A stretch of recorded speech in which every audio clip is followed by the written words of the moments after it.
Hello everyone. आज की कहानी है शक की पत्नी। कहानी अगर अच्छी लगे तो लाइक करें, शेयर करें और प्यार भरी कहानी चैनल को सब्सक्राइब करें। रानी और राज के विवाह को 2 वर्ष हुए थे और वे दोनों अभी से एक दूसरे से बेजार नजर आने लगे थे। शायद ही कोई दिन ऐसा गुजरता हो जब उनके बीच झगड़ा न होता हो। आखिर ऐसा क्या हो गया कि दोनों के प्यार के इंद्रधनुषी रंग इतनी जल्दी बदरंग हो गए। रानी के घर मेरा अचानक चले आना महज एक इत्तेफाक था, क्योंकि उन दिनों देव कुछ अधिक व्यस्तता से घिरे हुए थे और मैं नन्हे अंश के साथ सारा दिन एक ढर्रे से बंधी रहती थी। तब देव ने ही रानी के घर जाने का मुझे सुझाव दिया था। उनका कहना था वह शीघ्र अपने कामकाज निपटा लेंगे और जब मैं चाहूँगी मुझे लिवा ले जाएंगे। देव के इस अप्रत्याशित सुझाव पर मैं प्रसन्न हो उठी। वैसे भी रानी की छोटी सी गृहस्थी, उसका सुखी संसार देखने की लालसा मैं बहुत दिनों से मन में संजोए बैठी थी। विवाह के पश्चात हनीमून से लौटते हुए रानी और राज 3-4 दिन के लिए मेरे पास रुके थे, किंतु वे दिन नव दंपत्ति के सैर सपाटे और घूमने फिरने में किस तरह हवा हो गए पता ही नहीं चला। 2 वर्ष बाद अंश पैदा हो गया और मैं उसकी देखभाल में लग गई। उधर रानी भी अपने घर, अस्पताल और मरीजों में व्यस्त हो गई। अक्सर हम दोनों बहनें फोन पर एक दूसरे का हाल मालूम करती रहती। तब रानी का एक ही आग्रह होता, दीदी किसी भी तरह कुछ दिनों के लिए कानपुर चली आओ। और अब यहाँ आने पर मेरा सारा उत्साह, सारी खुशी किसी रेत के घरौंदे के समान ढह गई जब मैंने देखा कि नदी के एक किनारे पर रानी और दूसरे पर राज खड़े थे और बीच में थी उफनती नदी। राज अपनी तरफ से यह दूरी काटने का प्रयास भी करते तो रानी झिटक कर दूर चली जाती। मुझे याद आता, डॉक्टर होते हुए भी अति संवेदनशील रानी की आंखों में कैसा इंद्रधनुषी आकाश उतर आया था। इस रिश्ते के पक्का होने पर फिर ऐसा क्या हो गया जो इस आकाश पर बदरंग बादल छा गए। शायद ही कोई ऐसा दिन होता हो जब दोनों के बीच झगड़ा न होता हो। ऐसे में मेरी स्थिति अत्यंत विकट होती। मेरे लिए चुप रहना असहनीय होता और बीच बचाव करना अशोभनीय। सुबह दोनों के अस्पताल जाने के पश्चात मैं बहुत अकेलापन महसूस करती। घर के सभी कार्यों के लिए गौरी और उसका पति थे, इसलिए मुझे करने लायक खास कुछ काम भी नहीं था।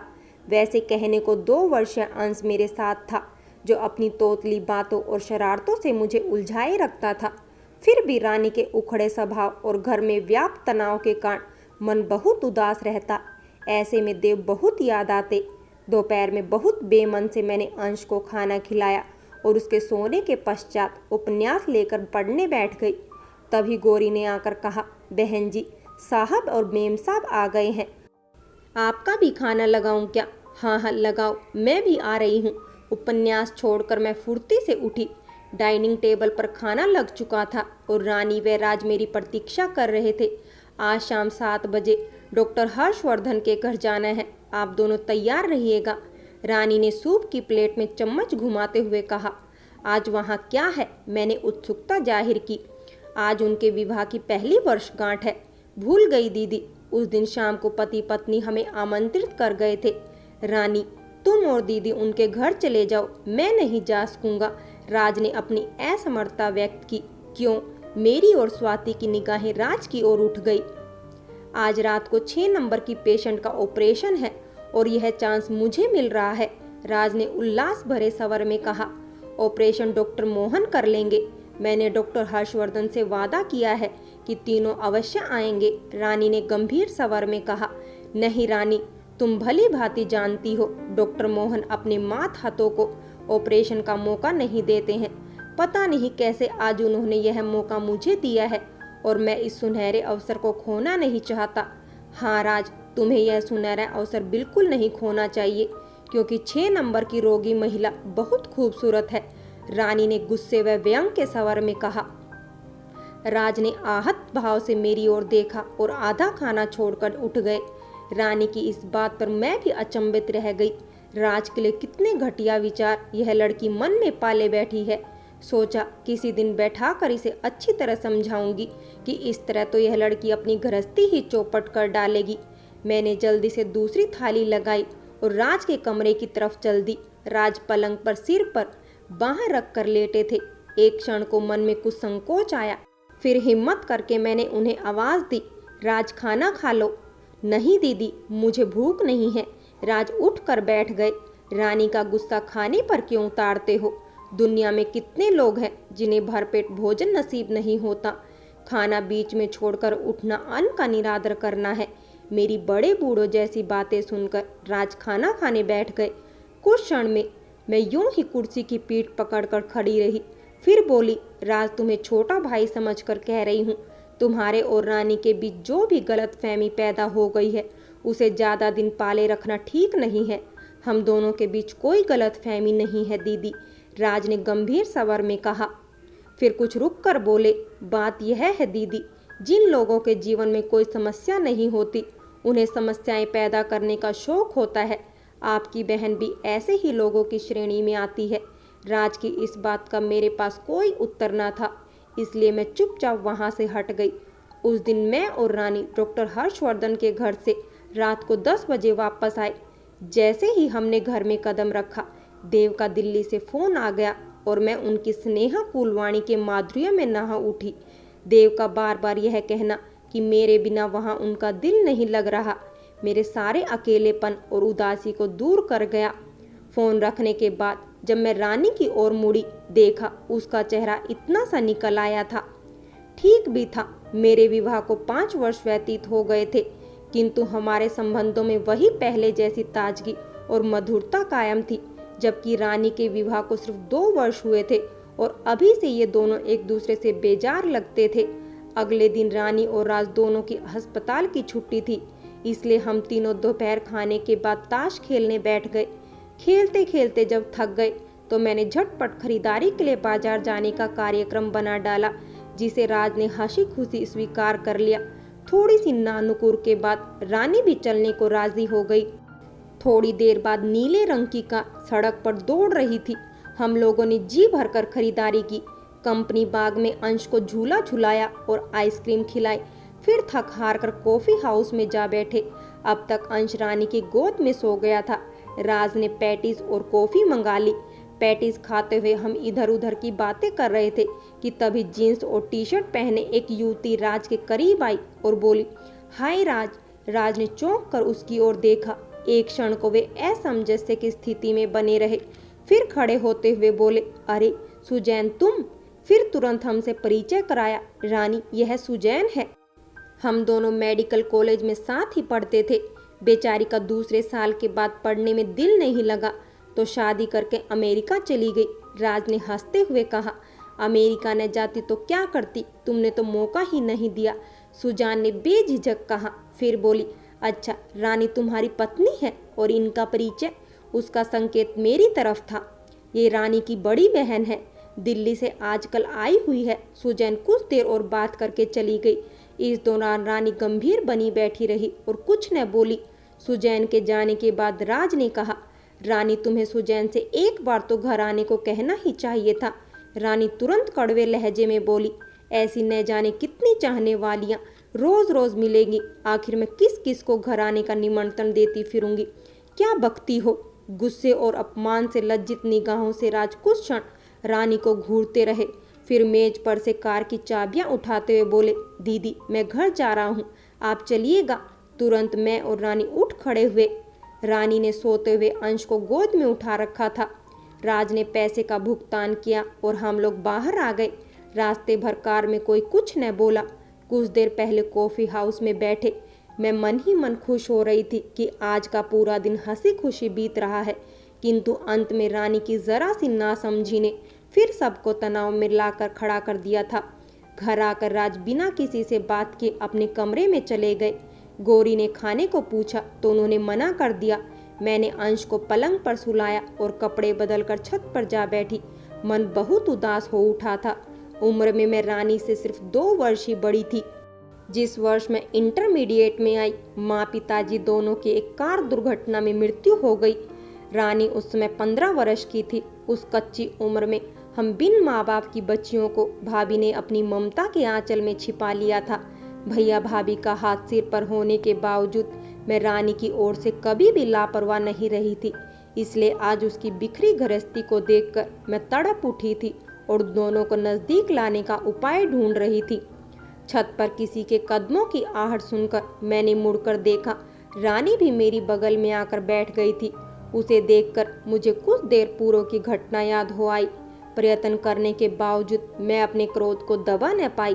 क्या बात है रानी, क्या अपनी गृहस्थी पूरी तरह चौपट करने का इरादा है? ऐसे व्यवहार से क्या तुम पति को वश में रख पाओगी? इतनी अवहेलना से तो भले से भला व्यक्ति भी हाथ से निकल जाएगा। मैं क्या करूं दीदी, मेरी समझ में कुछ नहीं आता। रानी दोनों हाथों से अपना सिर पकड़कर बैठ गई। मैंने स्नेहपूर्वक उसकी पीठ पर हाथ रखा और कहा, रानी मेरी बहन, पहले तुम अपनी दीदी से कभी कुछ नहीं छिपाती थी, फिर आज मैं क्या इतनी पराई हो गई जो तुम अपने मन की व्यथा मुझसे नहीं कह सकती?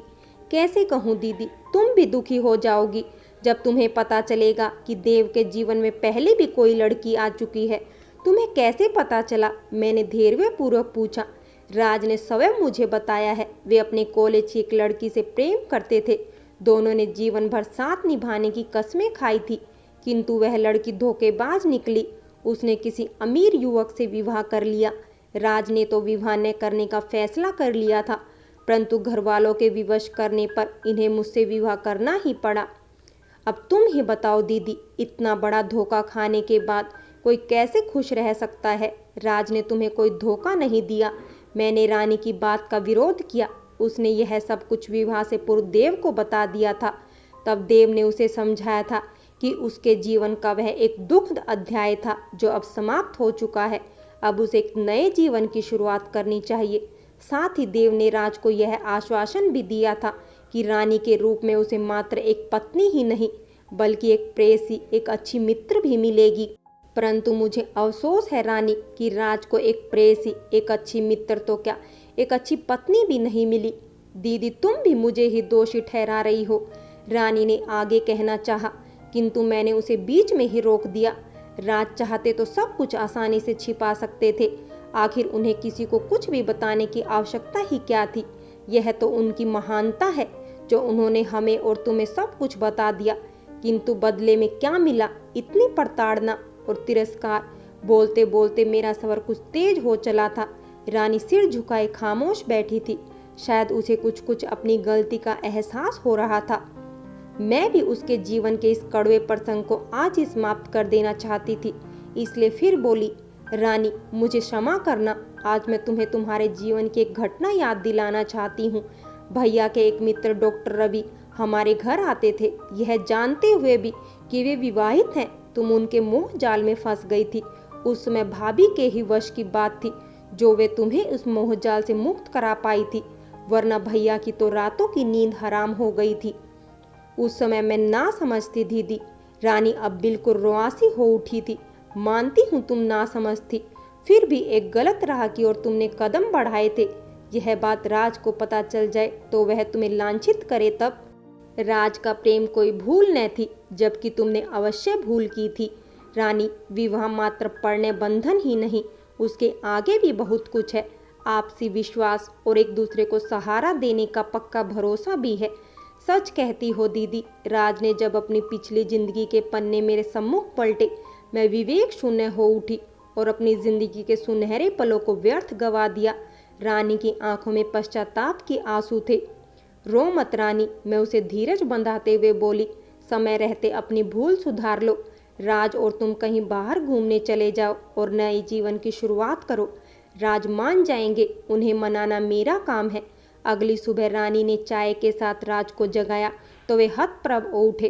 पिछले 2 वर्षों से यह कार्य गौरी के जिम्मे था। कहीं मैं सौपन तो नहीं देख रहा? राज ने अपनी आंखें मलते हुए कहा। मुझे क्षमा कर दो राज, मैंने तुम्हें बहुत दुख पहुंचाया। रानी नजरें नीची किए हुए बोली, किस बात की क्षमा? राज ने रानी के हाथ से चाय का कप लिया और उसे प्यार से अपने पास बिठा लिया। तभी मैंने कमरे में प्रवेश किया। मुझे आता देख रानी बाहर चली गई। मैंने कहा, राज शीघ्र चाय पी लो, आज तुम्हें बहुत से काम करने हैं। कौन से काम दीदी? सबसे पहले अपनी और रानी की लंबी छुट्टी मंजूर कराओ।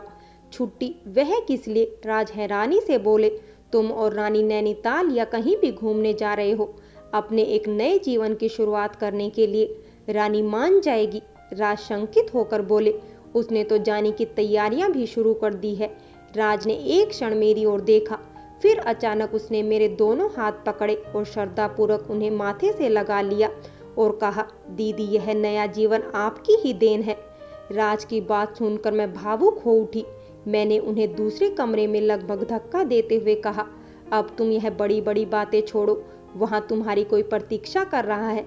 राज दूसरे कमरे में चले गए। मैंने पर्दे की ओर से देखा, वे रानी के कान में कुछ कह रहे थे और रानी हंसते हुए उन्हें अंगूठा दिखा रही थी। मैंने सोचा, प्यार का सूरज धुंध के कारण कुछ समय के लिए आंखों से ओझल भले ही हो जाए, पर एकदम से खो नहीं सकता। धुंध के छटते ही सूरज अपनी पूरी आभ के साथ फिर चमकने लगता है। मैं मन ही मन खुश थी। मेरे कदम देव को बुलाने के लिए फोन की ओर बढ़ गए। फ्रेंड्स, कहानी अगर अच्छी लगी हो तो लाइक करें, शेयर करें और प्यार भरी कहानी चैनल को सब्सक्राइब करें।